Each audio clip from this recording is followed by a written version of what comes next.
তো বন্ধুরা আপনাদেরকে আদা চাষের আরও একটি আপডেট ভিডিও দেওয়ার জন্য হাজির হয়ে গেলাম। আপনারা সবাই অবগত আছেন যে আমরা মূলত দুইটা জমিতে আদার প্রজেক্ট করতেছিলাম। সেই দুইটা জমির কাজ কিন্তু আমাদের কমপ্লিট হয়ে গেছে। ইতিমধ্যে আপনারা স্ক্রিনে দেখতে পাচ্ছেন, এই হচ্ছে যেখানে আমরা প্রথম কাজ শুরু করেছিলাম, আর এই হচ্ছে আমরা যখন তারপরে এটা প্রজেক্ট শুরু করেছিলাম। মোট আমরা দুইটা প্রজেক্টের কাজ শেষ করে ফেলেছি এবং আমাদের এখন পিছনে দেখতে পাচ্ছেন আমাদের তিনটা প্রজেক্টের কাজ চলমান আছে। মোট আমরা 10,000 বস্তা আদা চাষ করব প্রথম বছর পরীক্ষামূলকভাবে। তো বুঝতে পারছেন হিউজ কোয়ান্টিটি, এবং হিউজ কোয়ান্টিটিগুলো আপনাদের মাঝে সর্বসময় আমি শেয়ার করে যাচ্ছি। আমি কখন কি করছি, কখন কি সার দিচ্ছি, কিভাবে কাজ করছি, আমার কাজে কি কি সমস্যা ফেস করছি এবং আমার কাজে আমি কি কি সুবিধাগুলো পাচ্ছি, এই সমস্ত বিষয়গুলো আপনাদের মাঝে আমি শেয়ার করছি শুধুমাত্র একটা কারণে, যখন আপনারা আমার ভিডিওগুলো দেখবেন আপনাদের ভিতর অনেকেই আছেন অনেক অভিজ্ঞ, তারা কিন্তু আমাকে কমেন্টে পরামর্শ দিতে পারেন। তাদের পরামর্শ বেস ধরে আমি কিন্তু কিছু কিছু ইমপ্রুভমেন্ট করি। আবার অনেকে আছেন একদম বিগিনিয়ার, মাত্র শুরু করতে যাচ্ছেন, কিংবা আপনি এরকম কিছু একটা প্রজেক্ট করবেন বিদায় ভাবছেন, আমার কাজগুলো দেখলে আপনি উৎসাহ পাবেন এবং আমি কি কি ধরনের কাজ করছি, আমার কাজে কি ভুল হচ্ছে, আমার কাজে কি ধরনের ফ্যাসিলিটিস পাচ্ছি, এই সমস্ত বিষয় যদি আপনি দেখতে পারেন, আপনি যে কাজটি করবেন কিংবা আপনি যে আপনার স্বপ্নের প্রজেক্ট করবেন, আপনার স্বপ্নের প্রজেক্টে 100তে 100% এই সমস্ত ভিডিও আপনি দেখলে আপনার অনেক সহযোগিতায় কাজ করবে। বন্ধুরা, আজকে আপনাদেরকে আমাদের যে আরেকটা প্রজেক্টের কাজ চলছে, সেই প্রজেক্টের কাজে কতটুকু আগালাম সেই সম্পর্কে একটু আপনাদেরকে ধারণা দেওয়ার চেষ্টা করব এবং আপনাদেরকে দেখাবো আমি কি ধরনের জমিতে এখানে আদা রোপণ করছি। আমার পিছনে আপনারা লক্ষ্য করলে দেখতে পাবেন এখানে কিন্তু একটু ঝোপঝাড় মতো আছে। এখানে কিন্তু মূলত ছায়াযুক্ত জায়গায় এই জায়গাটায় অনেক ধরনের গাছপালা আছে। নারকেল গাছ আছে, সুপারি গাছ আছে, লিচু গাছ আছে এবং বিভিন্ন ধরনের ঔষধি গাছ আছে, নানান ধরনের গাছ আছে যেগুলা আনপ্ল্যানভাবে লাগানো ছিল, কোনো প্ল্যান মাফিক ছিল না, লাগানো ছিল, হয়ে গেছে 7 থেকে 10 বছর, কোনোটা 15 বছরও বয়স আছে। সেই সমস্ত গাছের ভিতরে এই মুহূর্তে এই আদা ছাড়া আর কোনোটা হবে বিধায় আমার মনে হচ্ছে না। আমরা কিন্তু এখানে যে জায়গাটায় যেখানে যা প্রয়োজন আমরা কিন্তু সেখানে তাই করার চেষ্টা করতেছি।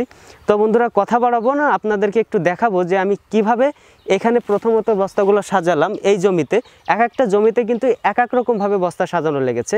যে জমিটা খুব সুন্দর, একদম 100% ফিট, সেই জমিটায় কিন্তু খুব ভালো করে আমরা কাজ করতে পেরেছি এবং সেখানে কিন্তু লেবার খরচ কম লেগেছে।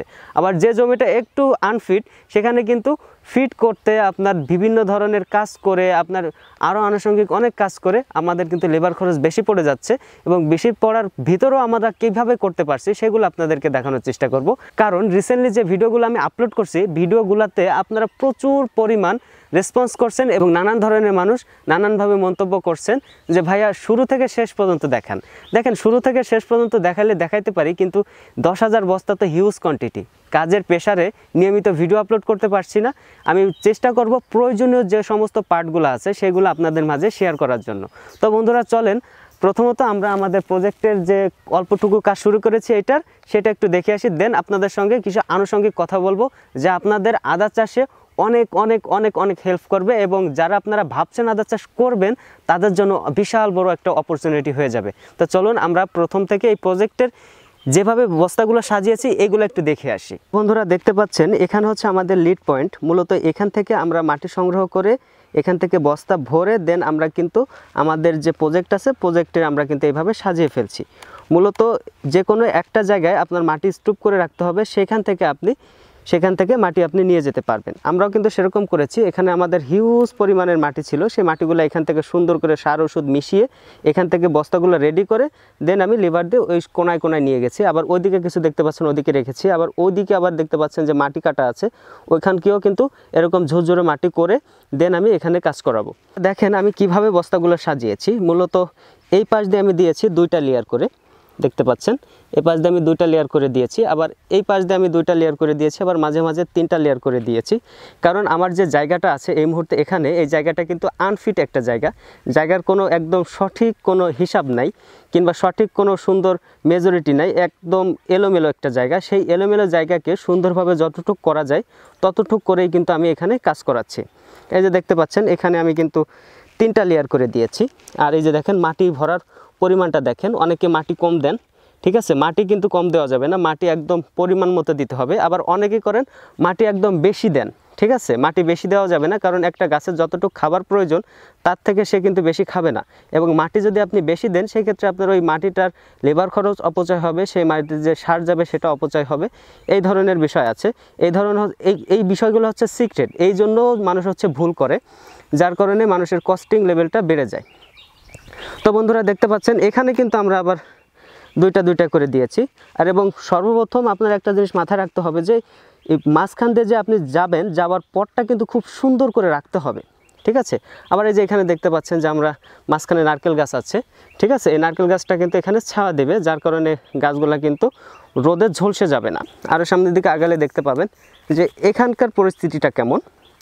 এখানকার পরিস্থিতিটা হচ্ছে এখানে কিন্তু দুইটা করে দিয়েছি, আবার এদিকেও দুইটা করে দিয়েছি। আবার এখানে দেখতে পাচ্ছেন যে আমাদের এখানে কিন্তু লেবু গাছ আছে, এটা আপনার 12 মাসি আপনার সিডনেস যে লেবু গাছ এবছরই লাগিয়েছি, এখানে আছে। অন্য একদিন আপনাদেরকে পুরো লেবু গাছের একটা ভিডিও করে দিব।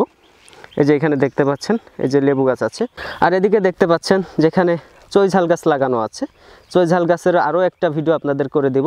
100টি চৈঝাল গাছ লাগিয়েছিলাম, সেটা আপনাদেরকে দেখিয়ে দিব। এখানে দেখেন, এখানে কিন্তু দেখতে পাচ্ছেন যে 3টা করে বস্তা সাজিয়েছি। কেন সাজিয়েছি? কারণ এইখান থেকে আপনার এইখানকার যে জায়গাটা অনেক চওড়া। আপনাদেরকে প্রথমেই বলেছিলাম জায়গার কোনো এখনও সুন্দর করে রেডি করতে পারিনি। প্রথম বছর এগুলা এভাবে যতটা পারি সুন্দর করে করতেছি, দেন সামনে বছর একদম নিট অ্যান্ড ক্লিন করে ফেলবো।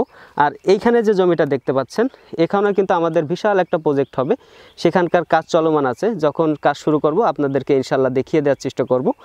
এখন এই মুহূর্তে আমরা এই প্রজেক্টটা নিয়ে ব্যস্ত আছি, এটা আশা করি আর 7 দিনের ভিতরে আমরা সব কিছু রেডি করে ফেলতে পারবো। দেন আমরা এই বড় প্রজেক্টের কাজে হাত নেব। এই যে একটু দেখিয়ে রাখি, এখানে কিন্তু আমাদের বিশাল বড় একটা পরিকল্পনা আছে, আপনারা দেখতে পাবেন। আমরা আরও সামনের দিকে আগাবো। আরও সামনের দিকে আগালে আপনারা এখানে দেখতে পাচ্ছেন যে এখানে কিন্তু একটা আম গাছ আছে। মূলত আম গাছটা রাখার কারণই হচ্ছে এখানে কিন্তু এই বস্তাগুলোকে ছায়া দেবে। বেশি রোদ হলে কিন্তু বস্তার যে আদা আছে, আদা গাছ কিন্তু ঝলসে যাবে, আদা ভালো হবে না। মূলত এটা একটা ছায়াযুক্ত ফসল, হালকা রোদ হালকা ছায়া হলে খুবই ভালো হয়। কিন্তু একেবারে যে প্রচুর পরিমাণ যেখানে রোদ আসে না, ছায়া থাকে, সেখানে কিন্তু একটু ঝামেলা হতে পারে। এখানে দেখতে পাচ্ছেন যে বাঁশ আছে, বাঁশের নিচেও কিন্তু হবে, এটা নিয়ে আপনাদের কোনো চিন্তা করতে হবে না। আর আমরা দেখতে পাচ্ছেন যে আমাদের যে বস্তাগুলো আমরা সাজিয়েছি সুন্দর করে। বন্ধুরা এখানে আরও দেখতে পাচ্ছেন এখানে যে বস্তার যে মাটিগুলো আপনাদেরকে একটু দেখাই, মাটিগুলো কিন্তু একদম ঝুরঝুরা মাটি, দেখতে পাচ্ছেন একদম ঝুরঝুরা মাটি, মনে হচ্ছে একদম ধানের তুষ কিংবা কুড়া এরকম করে ফেলেছি। এই যে দেখেন একদম ঝুরঝুরা। এই মাটিগুলার এরকম হওয়ার কারণ হচ্ছে মাটিতে প্রচুর পরিমাণ কোকোপিট, ছাই এবং আপনার অন্য অন্য আনুষঙ্গিক আরও অনেক জিনিস দিয়েছে, যেগুলো সিক্রেট, একদিন বলবো। তো এইগুলো দেওয়ার কারণে আপনাদের যে মাটিটা আছে এইগুলো দেওয়ার কারণে মাটিটা খুবই একদম মোলাম হয়ে গিয়েছে, আদাটা ভিতরে হলে কোনো প্রেশার খাবে না। তো বন্ধুরা এখানে দেখতে পাচ্ছেন যে আরও এই যে লেবু গাছ লাগানো ছিল, এগুলা দিয়ে আমি এখানে ছায়াযুক্ত করে ফেলেছি। মূলত এই পর্যন্ত আমরা হচ্ছে সাজিয়েছি।